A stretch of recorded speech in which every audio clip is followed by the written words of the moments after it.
আমি অজন্তা ইংলিশ বাজার মিউনিসিপ্যালিটি 24 নম্বর ওয়ার্ডের বাসিন্দা। আজ 5 জুন বিশ্ব পরিবেশ দিবস বা ওয়ার্ল্ড এনভায়রনমেন্ট ডে।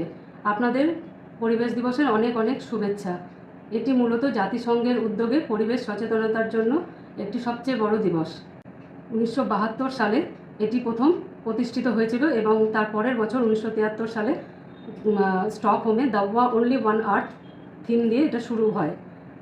এটির উদ্দেশ্য হলো পরিবেশ রক্ষা করা, দূষণ রোধ করা, বৃক্ষরোপণ এবং ইকোসিস্টেমকে ব্যালেন্সে রাখা। 2025 সালের থিম ছিল প্লাস্টিক দূষণ প্রতিরোধ করা এবং 2026-এর এই বছর 2026 মানে এই বছরের থিম হলো জলবায়ু এবং পরিবেশ সবুজায়নের উপর জোর দেওয়া। কিন্তু আজ পরিবেশ দিবসে আমি আপনাদের একটি বাস্তব সমস্যার দিকে দৃষ্টি আকর্ষণ করতে চাইছি। সেটি হলো বাজারে 50 মাইক্রনের নিচে ক্যারিব্যাগের র্যান্ডম ব্যবহার। আমি একজন হাউসওয়াইফ, আমি আগে বাজার কম যেতাম, কিন্তু বর্তমানে বিভিন্ন সাংসারিক প্রয়োজনে আমাকে বাজার যেতে হয়। তো বাজারে গিয়ে আমি লক্ষ্য করি যে বেশিরভাগ মানুষই ব্যাগ নিয়ে আসে না, ক্যারি ব্যাগে বাজার করে। এর মধ্যে শিক্ষিত মানুষের সংখ্যা খুব কম না। আর আমি লক্ষ্য করি যে আমি ঘোড়াপীর মানে 25 নম্বর ওয়ার্ড ঘোড়াপীরের কালভার্ট সংলগ্ন এলাকা দেখি পুরো ক্যারি ব্যাগে ভর্তি, মাটি দেখা যায় না। শুধু ঘোড়াপীর না, এটা যত্রতত্র যেখানে সেখানে দেখি ক্যারি ব্যাগ ঢের হয়ে আবর্জনার মতো পড়ে আছে। সবজি বিক্রেতা বা ছোট ব্যবসায়ীরা সাধারণত জীবিকার টানে বা নিজেদের সচেতনতার অভাবের জন্য এবং প্রশাসন কিছু বলছে না বলে ওরা র্যান্ডম ব্যবহার করছে। কিন্তু শিক্ষিত মানুষজন যখন সচেতনতার অভাবে মানে বাজারে ব্যাগ না নিয়ে গিয়ে শুধুমাত্র ক্যারি ব্যাগে বাজার করে ক্যারি ব্যাগের আবর্জনার স্তূপ তৈরি করে দিচ্ছে, এটা পরিবেশের উপর মারাত্মক প্রভাব পড়ছে। কারণ হচ্ছে এই ক্যারি ব্যাগকে রিসাইকেল করা যাচ্ছে না, রিইউজ করা যাচ্ছে না। এটি আবর্জনার স্তূপে পরিণত হচ্ছে, যার ফলে পরিবেশ নষ্ট হচ্ছে। পরিবেশ নষ্ট হয়ে গাছপালা ন্যাচারালভাবে গজাচ্ছে না, মাটি নষ্ট হয়ে যাচ্ছে। আর ড্রেনের মুখ যে সিওয়েজ আছে, ড্রেনের মুখগুলো একদম নষ্ট হয়ে যাচ্ছে। যখন বেশি বৃষ্টি পড়ে তখন এলাকায় জল জমে যাচ্ছে। আর সামুদ্রিক প্রাণী, বন্য প্রাণীর ওপর এটা তো প্রভাব আছেই। আর আমাদের এখানে যেটা পুকুর নদী নালা যে কোনো জিনিসই আছে, তার উপরে প্রভাব তো মারাত্মক আছে।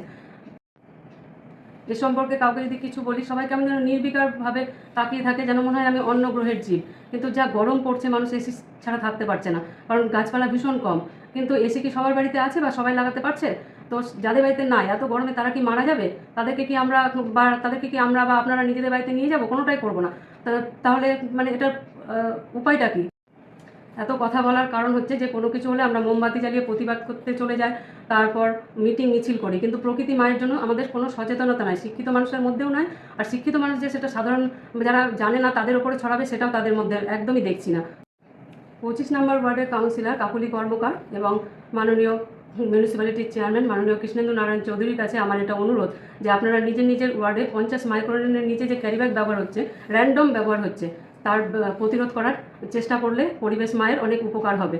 এবং প্রশাসনের কাছে এটা আমার অনুরোধ, যেন 120 মাইক্রনের ক্যারিব্যাগ যদি ব্যবহারই করতে হয়, তাহলে 120 মাইক্রন যেটা রিইউজ করা যাবে সেটার ব্যবহার করুক। ব্যবসায়ীদের সেভাবে শেখানো হোক যে তারা যেন কেউ ব্যাগ না নিয়ে আসলে তারা 120 মাইক্রনের যে ক্যারিব্যাগ সেটা দেবে এবং তার জন্য টাকা নিয়ে নেবে। তাহলে মানুষ টাকা দেওয়ার ভয়ে ঠিক ব্যাগ নিয়ে আসবে বাজারে। আমার অভিজ্ঞতা থেকে দেখেছি যে মানুষ একটা জিনিসকে ভয় পায়, সেটা হচ্ছে মানিটারি পানিশমেন্ট। গভর্নমেন্ট জনসাধারণকে টাকা দিচ্ছেন ইনফ্রাস্ট্রাকচার উন্নতি না করে বা অন্য সচেতনতা বৃদ্ধি না করে, যার প্রভাব পড়ছে মারাত্মক। আগামী 3 July international carry bag free day.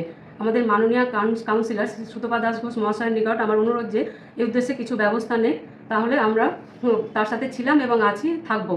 আমার ভিডিওটি যদি আপনাদের কাছে পৌঁছে গিয়ে থাকে এবং আপনারা যদি মোটিভেট হন একটু হলো, তাহলে আপনাদের কাছে আমার অনুরোধ যে আপনারাও আমার মতো ব্যাগ ব্যবহার করুন ক্যারি ব্যাগের বদলে। আপনারা এটা ভাববেন না যে ও করছে না বলে আমি কেন করব, এটা যেন না হয়। আপনারা নিজের থেকে একটু পদক্ষেপ নেন, দেখবেন এটা মাদার আর্থের পক্ষে খুবই উপকারী হবে। কারণ বুন বুন সে সাগর বানতা হয়। তো ছোটো ছোটো উদ্যোগে আমাদেরকে অনেক দূর এগিয়ে নিয়ে যাবে। নমস্কার, ভিডিওটা এখানে শেষ করছি।